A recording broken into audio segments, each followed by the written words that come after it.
保姆的儿子每周放假都来我家蹭吃蹭喝，我念在他母亲在我家工作多年的份上，一直没有说什么。可直到有一次我回家发现门密码被改了，门上还贴着一张纸条：蹭住狗，禁止入内。我一把撕下纸条，敲开门质问保姆：这是怎么回事啊？保姆的儿子坐在沙发上，敲着二郎腿，语气不善地说：你不识字吗？天天蹭我家房子住，你要不要脸？没地方住你就睡大街去了。最讨厌你这种蹭吃蹭住的赖皮狗！我一脸莫名，保姆立马上前跟我小声解释：少爷，不好意思，我儿子不知道我是个保姆，他有点大少爷脾气，不喜欢跟外人住一起。对了，你家郊外不是还有一套房子吗？以后我儿子周末来这住的时候，你就去郊外住吧。说完，保姆直接把大门给关上了。我站在门外，默默拨打了治安署的电话。您好，有人非法入室抢占我的房子，麻烦你们尽快到场。我从没想过自己身为首富之子，竟会被人指责是借助他人房屋的人。关键这套别墅本就是我的私产。20分钟，一辆公车停在了别墅门口，两位帽子叔叔刚下车，还没来得及询问非法入室的具体情况，保姆王秀琴就急匆匆地打开了门。她快步走到我面前，脸色发白地说：少爷，这是怎么了？怎么还报警了呢？我看了他一眼，没有说话。帽子叔叔上下打量了他一番：你就是林先生说的那个非法入室抢占他房子的人。一听这话，王秀琴瞬间慌了。不是，帽子叔叔同志，都是误会。我是林少的保姆，专门负责照顾他的饮食起居。我儿子学校放假，过来小住2天。刚刚是密码锁故障，找人维修时顺便更换了密码，不存在抢占房子的情况。说着，他又指了指别墅大门：你们看，我这不第一时间来开门了吗？帽子叔叔看了看我，又看了看他：林先生，这事您还要追究吗？我正打算开口，王秀琴突然压低声音，在我耳旁卑微祈求：少爷，阿泽他父亲走得早，我一个人把他拉扯大不容易。他才刚上大学，正是自尊心强的时候，再加上他从小缺少父爱，性格有些偏激。要是知道我只是个保姆，他肯定接受不了。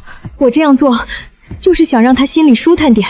你就看在我伺候了你爸妈12年的份上，饶了我这一回吧。听王秀琴提起我爸妈，我心里确实软了一下。王秀琴来我家12年了，我妈生前身体不好，一直是她贴身照顾，端茶倒水，无微不至。我妈走的那天，王秀琴哭得比谁都伤心，跪在病床前拉着我妈的手，说她肯定会照顾好我。那之后，她确实做到了。我妈走后，她把家里打理得井井有条，把我当亲儿子一样照顾。逢年过节，我给她红包，她总是推辞半天才收下。3个月前，她儿子陈泽跟我考上了同一所大学，王秀琴既高兴又忧愁，她欣慰自己的儿子有出息，可又苦恼大学学费太贵，他承担不起。我体谅他一个人抚养孩子不容易，便提出以后可以承担他儿子大学4年的学费。当时王秀琴激动的眼泪都出来了，攥着我的手，一个劲的跟我道谢，说以后一定报答我的恩情。可从上个月开始，情况就变了。那天我回家，突然看到王秀琴的儿子陈泽出现在了家里，我一脸不解，王秀琴却把我拉到一旁，小声解释：少爷，我儿子周末放假没地方去，我想着好久没见过他了，就让他过来待2天。我点了点头，没说什么。反正家里房间多，让他们母子团聚一下也不是什么大事。可后来，我渐渐感到了不对劲。所谓的待2天，变成了每个周末雷打不动的固定安排。每个周五晚上，陈泽都会准时出现在我家，周一早上才离开。最开始，陈泽只是喜欢在客厅里拍拍照，发发朋友圈，跟同学炫耀他住上了大房子。这我也可以理解，毕竟大家都想在外人面前表现得风光亮丽一点。可让我不理解的是，陈泽每次看我的眼神总是充满厌恶和嫌弃，就好像我给他带来了诸多不便一样。有几次，他甚至在我坐沙发上看电视的时候，故意捂着鼻子大声抱怨：烦死了！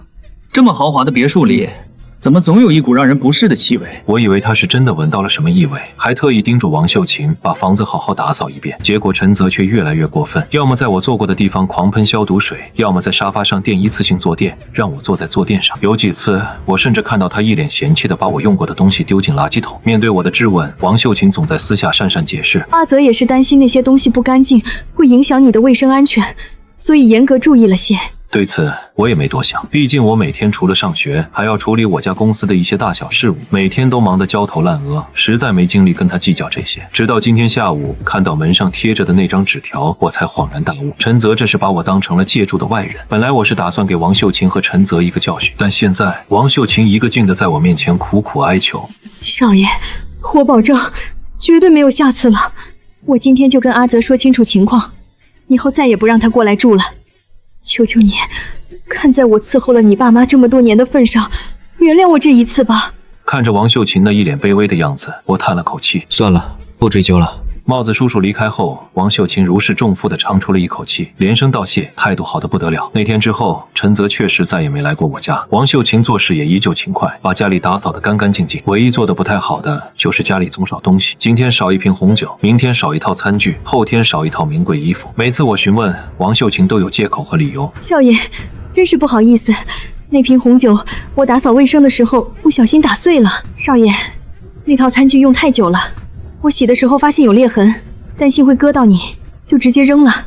少爷，那套衣服我拿去店里干洗，结果被洗衣店弄丢了。虽然每次的理由听上去都有点牵强，但看在他态度还不错的份上，我也没太计较。我以为事情也就这样了。直到清明节这天，我祭拜完父母，决定去他们生前住了半辈子的郊外别墅好好打理一下。那是我爸妈最喜欢的地方，院子里种满了我妈最珍爱的花，屋子里摆满了我爸从世界各地带回来的纪念品。我妈去世前拉着我的手说，那套房子是她和我爸一辈子的心血，让我一定好好打理。我万分珍惜那套别墅，即便怕触景伤情，单独住出来以后，我还是会每隔一段时间就亲自过去打扫，认真擦拭每一件家具，修剪院子里的花草。可这次到达别墅门口后，我愣住了，一向紧闭的别墅院门竟然敞开了。别墅里面隐隐约约还传出震耳欲聋的音乐声和嘈杂的欢笑声。我立马上前推开虚掩的大门，看清里面的景象后，我彻底傻了眼。别墅客厅里一片狼藉，茶几、沙发、地板上扔满了空酒瓶、零食袋、果皮、瓜壳和烟头。价值几百万的真皮沙发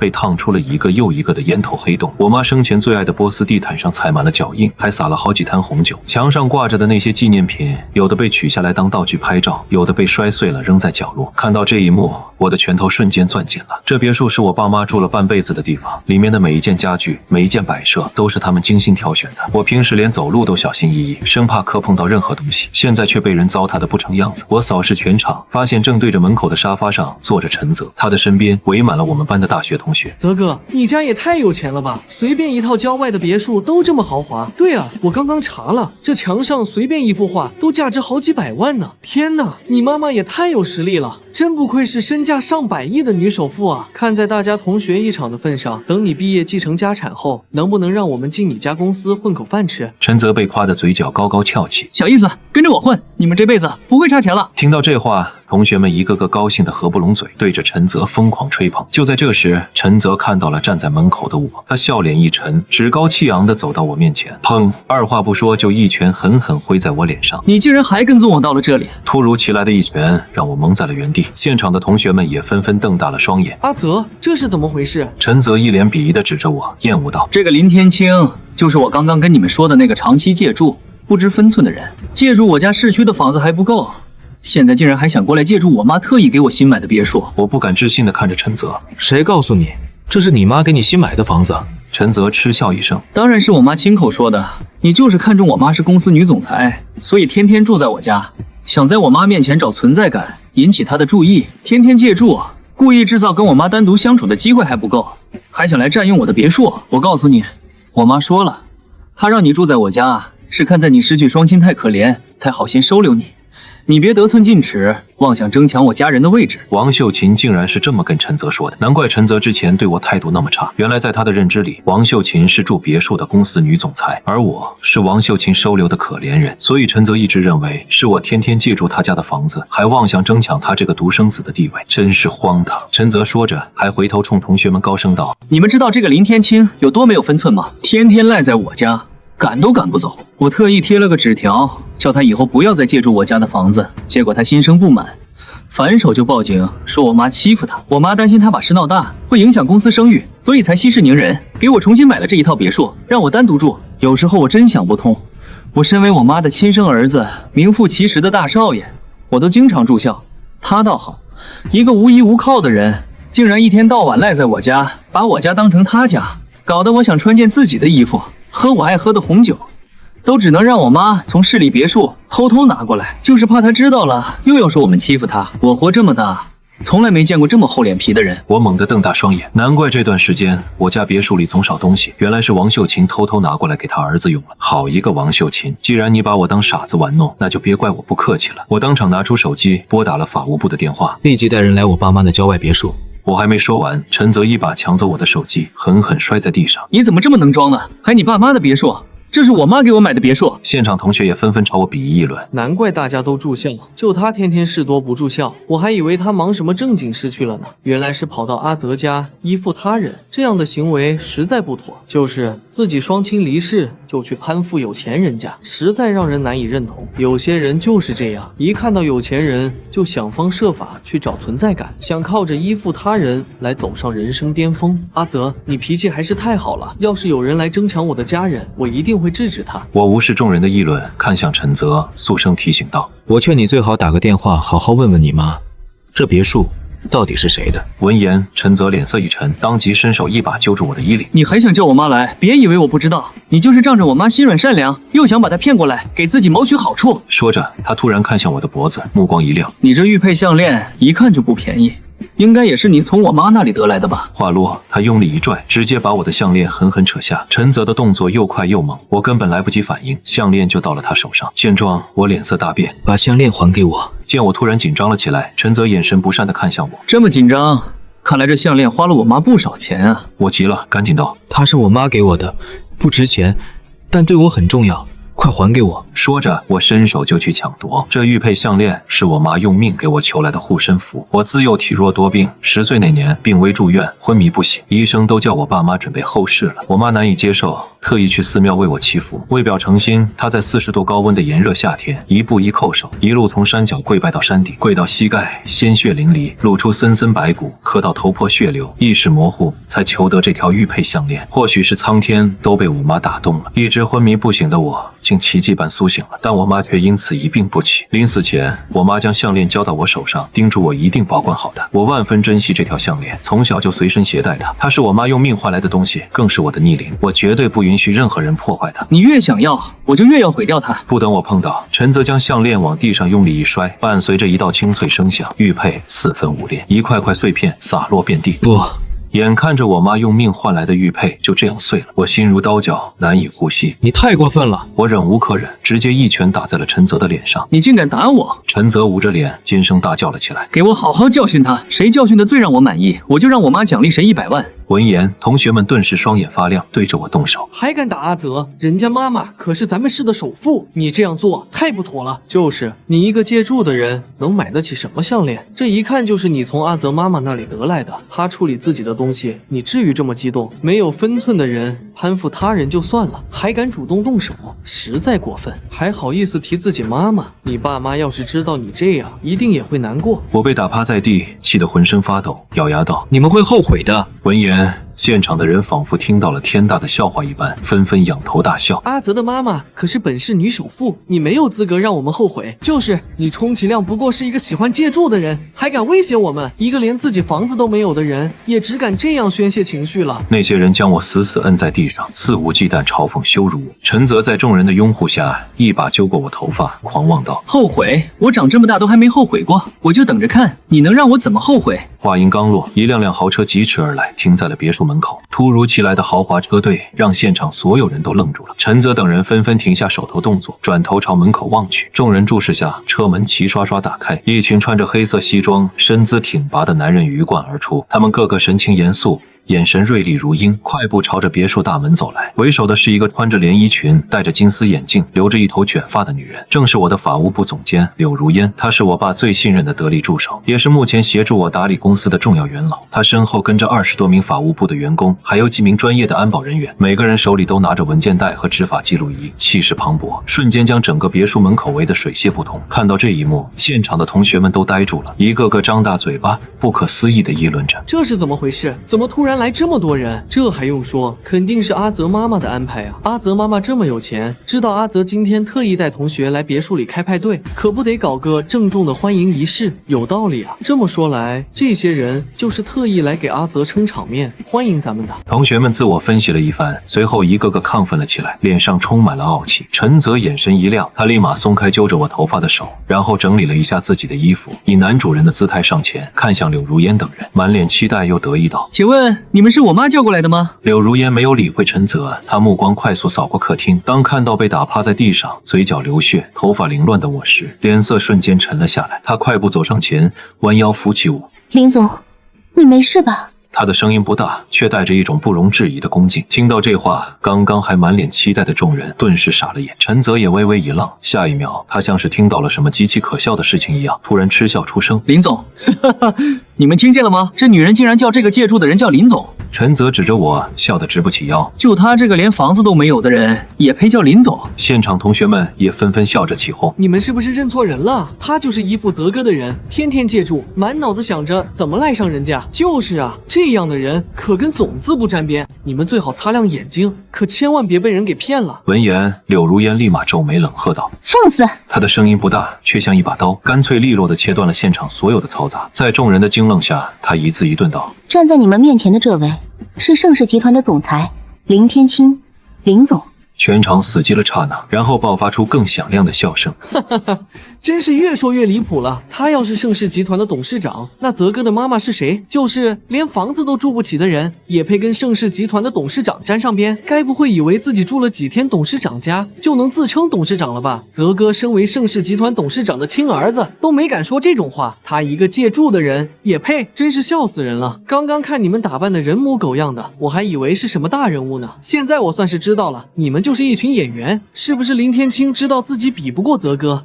所以急了眼，特意花钱找了你们这些群演来装大佬，想撑场子是吧？只可惜我们是同班同学，对他知根知底，你们这伎俩可骗不到我们。说吧，林天青请你们过来演戏，花了多少钱？我出双倍，你们也让我过当董事长的瘾怎么样？陈泽也一脸讥讽地看着柳如烟，冷冷道：“你们就算想演戏，也演得靠谱一点啊！偏偏踢到铁板来演我妈的身份，难道你们不知道？”我是盛世集团董事长王秀琴的儿子。闻言，柳如烟皱了皱眉。王秀琴，那不是林总家的保姆吗？听到柳如烟这话，陈泽脸色一变，顿时尖叫了起来。保姆？你胡说八道什么？我妈怎么可能是保姆？她是盛世集团的总裁，本是女首富，我陈泽是首富之子。柳如烟冷笑一声，糊涂。说完，他转头对身后的安保人员说道：“把现场保护好，所有损坏的物品都拍照取证。另外，把这些人都控制起来，不准任何人离开。敢伤林总，今天必须要让他们付出代价。”他身后的人齐声应道，立刻上前，想要控制陈泽等人。是刘总监。你们干什么？陈泽吓得连连后退，尖叫道：“我警告你们，你们别过来！我妈是王秀琴，盛世集团的总裁，你们要是敢动我，她绝对不会放过你们的。”同学们也慌了，纷纷附和：“就是泽哥可是张总唯一的儿子，你们敢惹阿泽，就是在跟张总对着干。张阿姨可是盛世集团的总裁，本是女首富，身家几百亿。你们这群演员别不知好歹，你们现在走还来得及，等张阿姨来了，你们想走都走不了。泽哥，快给张阿姨打电话，让她带人过来，看这群演员还敢不敢嚣张。”陈泽如梦初醒，手忙脚乱地从包里掏出手机，拨打了王秀琴的电话。电话响了好几声才接通，他几乎是吼着喊出来的：“妈，你快来郊外别墅，有人在这里闹事，还说要控制我们，不让我们走，你快带人过来。”电话那头传来王秀琴明显慌乱的声音：“阿泽，什么情况？你说清楚。”陈泽直言道：“就是之前一直赖在咱们家借住的那个人啊，他突然出现在别墅，还叫了一群演员来演戏，说什么他是林总，你是他的保姆。妈，你快来，我好害怕。”电话那头听到这话，顿时沉默了。陈泽急得直跺脚：“妈，你听到没有？你怎么不说话？你什么时候过来呀？”王秀琴咽了咽口水，语气慌乱道：“阿泽，我现在就过去。你先别跟他们起冲突，等我到了再说。”“好，我等你。”陈泽挂断电话，转头看向我和柳如烟，眼神里满是恨意。“你们等着，我妈马上就过来，到时候我看你们怎么收场。”我找了个椅子坐下，没有说话。柳如烟则蹲下身子，柔声问我：“林总，要不要先处理一下伤口？等王秀琴来了再说。”陈泽听到这话，冷笑一声：“装，继续装，等我妈来了，我看你还能装到什么时候？”现场同学们见王秀琴真的要来，也重新壮起了胆子，纷纷起哄：“泽哥，等张阿姨来了，你可得让她好好教训教训这群不知天高地厚的东西，就是敢擅闯张阿姨送给你的别墅，虚张声势来吓唬我们，这不明摆着太岁头上动土吗？等张阿姨来了，非得让他们见识见识什么叫总裁的手段。不仅如此，你还得让你妈看清楚这个林天青的真面目，省得你妈再心软收留他。对，今天过后就让林天青自己安排住处，我倒要看看你妈妈不收留他，他怎么活。”陈泽咬着牙，恶狠狠地盯着我：“放心，今天不管他林天青怎么卖惨求饶威胁，我都不会再让我妈收留他。不仅如此，我还会让我妈好好的收拾他们。柳如烟嗤笑一声，收拾我们？就凭王秀琴一个小小的保姆，她也配？陈泽顿时急眼，你少在这胡说八道，我妈才不是保姆，她住的是价值上亿的大别墅，名下还拥有本省最大的盛世集团，随手给我买的这套郊外别墅都价值连城。这么优秀的人，怎么可能是个保姆？我看就是林天清故意请你们这些演员来诋毁我妈，试图挑拨我跟我妈的感情，好让她趁虚而入，取代我这个首富之子的位置。柳如烟像是听到了什么天大的笑话，满脸不屑道：真是蠢得无可救药。这套别墅是林总父母生前居住的，你说的那套价值上亿的别墅，也是林总成年以后单独购买的。至于盛世集团，那更是林总的父母一手创立的，林总才是真正的首富之子。哦不，他继承了他父母的一切，现在他自己就是首富。至于王秀琴，只不过是林总的住家保姆而已。陈泽想都没想就反驳道：你骗人！要是这一切都是他的，那他为什么要天天住我家的房子？我差点被他的话气笑了。你听不懂人话吗？那房子是我的，我住我自己的房子，算什么借住？反倒是你，之前能住在我家，完全是我看在你妈是我家保姆的份上，没跟你计较而已。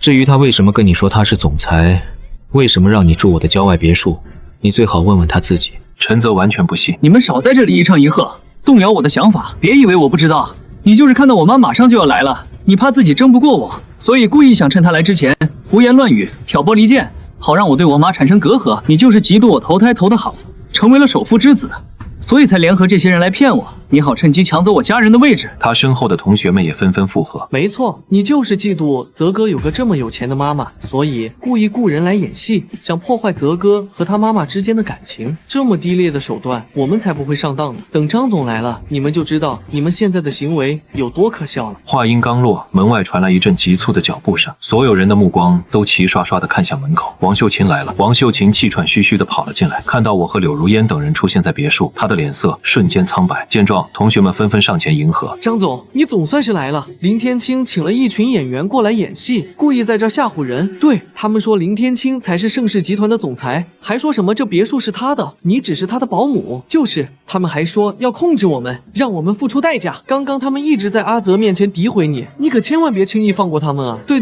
让这群不知天高地厚的演员见识见识什么叫真正的总裁。王秀琴站在原地，脸色苍白地扫过客厅里的狼藉，扫过我嘴角的血迹和凌乱的头发，最后目光落在地上碎成几块的玉佩上。看到那块碎掉的玉佩，她的瞳孔剧烈收缩了一下。那块玉佩她是认识的，她在我妈身边伺候了多少年，就亲眼看着我妈戴了多少年。我妈走的那天，她也在场，她亲眼看着我妈是如何叮嘱我保护好这个项链。她知道那是我妈留给我的遗物，是我一直小心翼翼呵护的宝贝。可现在它碎了。王秀琴的嘴唇哆嗦了一下，想说什么却发不出声音。陈泽快步走到她身边，一把挽住她的胳膊，语气焦急道：妈，你可算来了，这群人欺负我，你快点叫人把他们抓起来。他指着我和柳如烟，咬牙切齿道：尤其是他们两个，非说你是保姆，还说咱们家的房子和公司都是林天清的，就连这个别墅也是他的。你快告诉他们，这些都是你的，对不对？王秀琴没有动。妈，陈泽察觉到了不对劲，拉了拉他的胳膊。你怎么了？你说话啊！下一秒，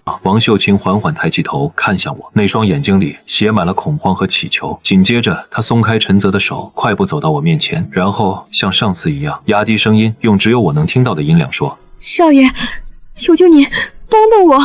我靠在椅背上，冷眼看着他，他继续央求道：就帮我圆个谎，在阿泽面前假装我是这房子的主人，您家的房子和公司都是我的，你只是寄宿在我家的可怜人。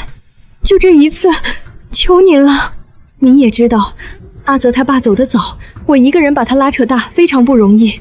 他这人从小要强，要是知道我只是个保姆，肯定会崩溃的。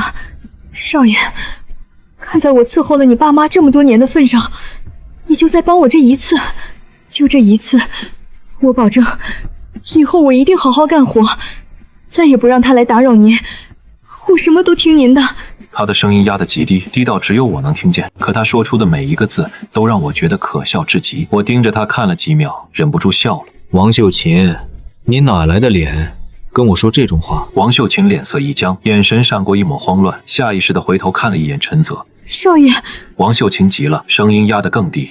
你小点声。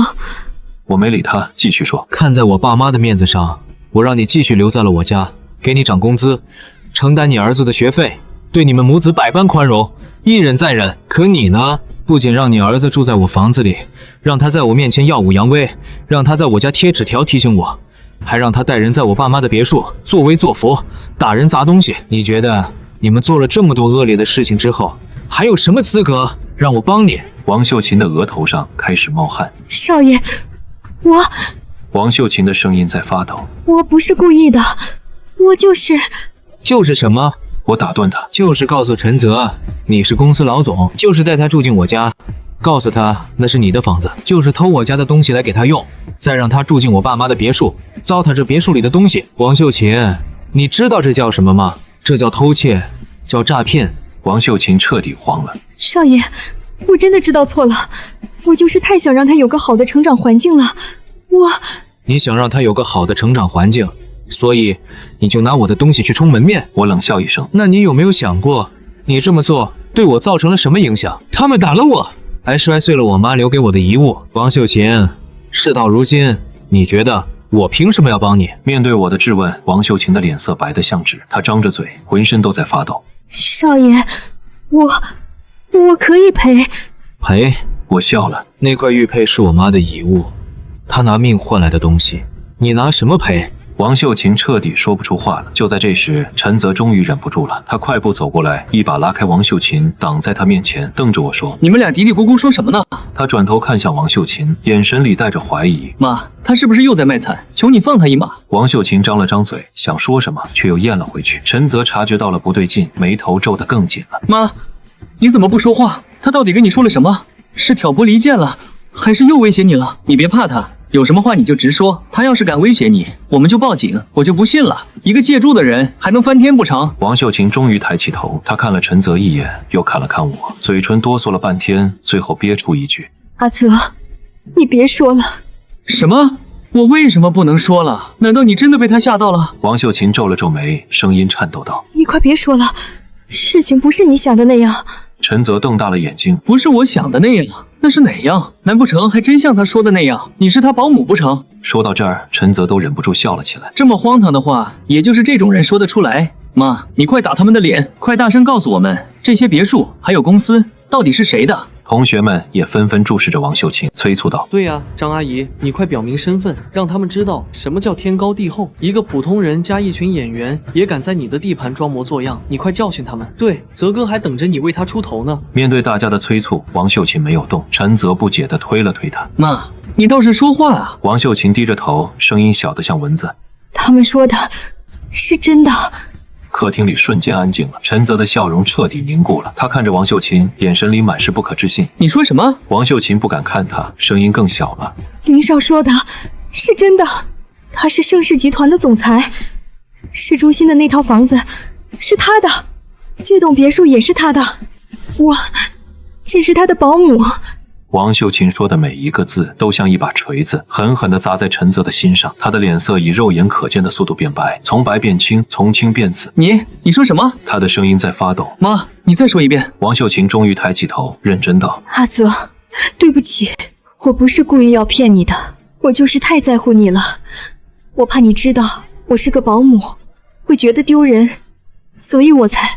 陈泽高吼出声，崩溃打断了王秀琴的话：“你别说了，所以你真的一直在骗我？你跟我说你是盛世集团的总裁，说你住着大别墅，说你是身家几百亿的女首富，都是假的？你真的就是一个保姆，一个一无所有的保姆？”王秀琴低着头，声音轻得像蚊子：“阿泽，对不起。”对不起有什么用？陈泽歇斯底里地喊起来：“你知道我跟我同学怎么说的吗？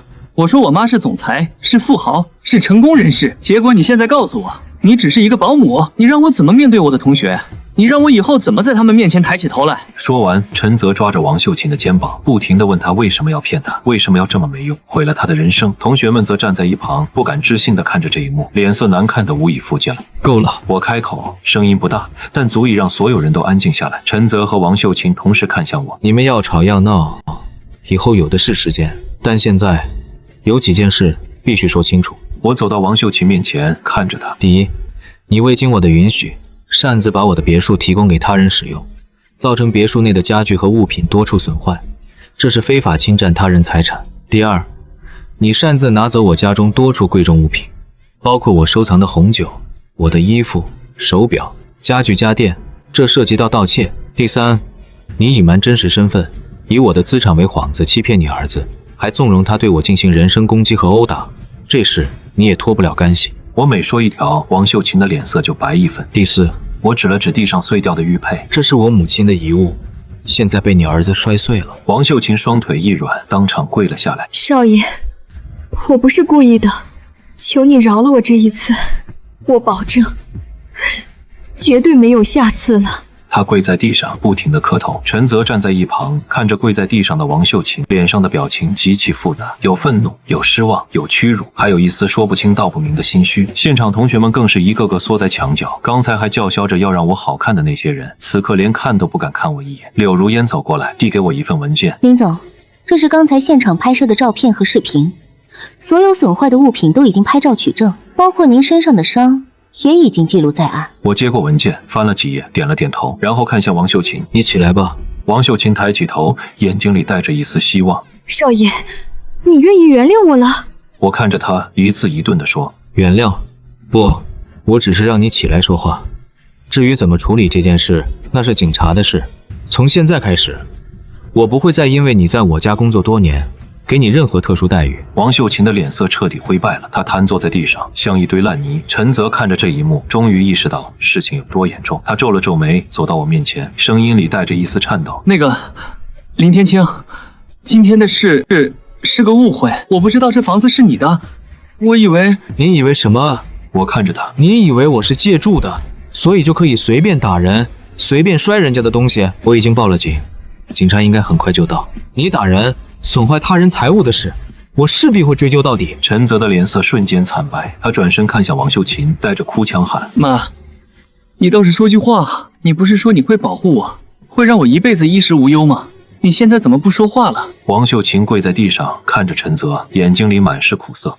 阿泽，我连自己都保不住了，还怎么保护你？陈泽愣住了。就在这时，门外响起了鸣笛声，几个帽子叔叔走了进来。我把事情的经过简单说了一遍，从王秀琴未经允许使用我的别墅，到陈泽带人闯入、打人、损坏财物，全都说清楚了，并对着帽子叔叔肃声道：警察同志，这些人当众对我进行诽谤、殴打，还弄脏了我的别墅，毁坏了我的家具，喝光了我收藏的酒，打碎了我母亲的遗物，这一桩桩、一件件，我不接受任何调解，请你们严肃处理。行。帽子叔叔点了点头，很迅速地将参与到这件事的人全部带去了警局。临走前还叮嘱我把所有损坏物品的价值证明，类似购买发票之类的东西，以及我的伤情报告全部带到警局，到时逐一清算问责。我去医院处理伤口，开好报告后便带上所有的资料去往了警局。警局内那些原本气焰嚣张的同学们，此刻全都愁眉不展。之前他们之所以对陈泽百般讨好，完全是因为忌惮王秀琴盛世集团总裁的身份，他们以为陈泽是盛世集团未来的继承人，所以各种跪舔攀附。可现在他们所以为的集团继承人，原来只是个保姆的儿子，而我这个被他们欺辱的人，却成了他们最该讨好的存在，这让他们心里十分难受。一个个看向陈泽的眼神充满了不满。陈泽这会儿已经彻底失去了精神，他受到了此生最大的打击，不单单是要面对巨额赔偿，更重要的是，他今天口口声声说最反感借住的人，结果闹了半天，他自己才是那个借住的。这个事实他无法接受。警察们拿着我带来的资料一一核对，最后清算出陈泽等人光是在别墅里喝的酒都需要赔偿1000多万，加上那些被他们弄坏的沙发地毯，总共2000万。一听到这数字，众人纷纷骇然变色。2000万，这对在场的每一个人来说都是天文数字，他们赔不起，只能无奈地说：你都那么有钱了，还跟我计较这点钱干嘛？就是这只是个误会而已，说开了就行了。你犯不着把我们往绝路上逼吧？不就喝光了你收藏柜里的酒，搞坏了你的沙发地毯吗？你都是首富了，不会这么小气，还跟我们计较这点钱吧？对啊，看你现在这样，身上的伤也没什么事，就别斤斤计较了。他们一个个说的理直气壮，仿佛2000万对他们来说就是动动嘴皮子的事，又或者说他们觉得我有钱，觉得我没被打伤，就该当一个冤大头，吃下这个亏。我冷笑一声，直接道：你们喝酒打人的时候不是很嚣张吗？现在要我别跟你们计较，是什么意思？怎么有本事闹，没本事赔！见我丝毫没有退让的意思，他们慌了，不敢再与我叫板，而是统一将矛头指向了陈泽。都是你没有搞清楚情况就胡说八道，就是明明你妈只是个保姆，还装什么大总裁，自己才是借住的人，还指责别人，牵连了我们，连自己的学费都是人家林天清掏的，还好意思说自己就是盛世集团未来的继承人，实在不妥，害得我们为了讨好你，惹得一身骚。这些钱你自己赔，跟我们无关。没错，要不是你邀请我们去别墅里玩，我们怎么会惹上事？这2000万你一个人承担，休想让我们给你摊钱。面对这些人的指责，陈泽怒气冲天，毫不客气的反击。你们还有脸说我？要不是你们自己想要攀附权贵，一直怂恿起哄，我会做到这一步。以为我是首富之子的时候，对我百般讨好，现在出事了，就一个个翻脸不认人是吧？就你们这德行，一看就是趋炎附势。今天你们一个都别想跑！陈泽当场跟他的同学们对骂了起来，要不是警察及时拦下，他们差点都打起来了。一通争执过后，这一群人又开始为自己狡辩，都说自己没喝什么，全部都是别人喝的，更没动手打我。后来警察拿出我别墅里的监控，在高清摄像头的监控之下，他们才闭了嘴，哑口无言。每个人都只能按照自己的所作所为来进行赔偿。至于陈泽，整个行动他最积极，他身上背的债务自然最多。面对这巨额索赔，陈泽束手无策，只能将目光对准王秀琴。妈，这件事都是因你而起，你必须得想办法解决啊！王秀琴犹豫一番过后，看向我，祈求道：“少爷，咱们没必要把事情做得这么绝吧？求求你，看在我照顾你们一家人这么多年的份上，给我一个面子，别计较了吧。”我冷漠地看向王秀琴：“给你面子，王秀琴，你照顾我们一家人多年，我们已经用多年的高薪工资回报了你。你觉得你在我这还有面子吗？从今天开始，你被开除了。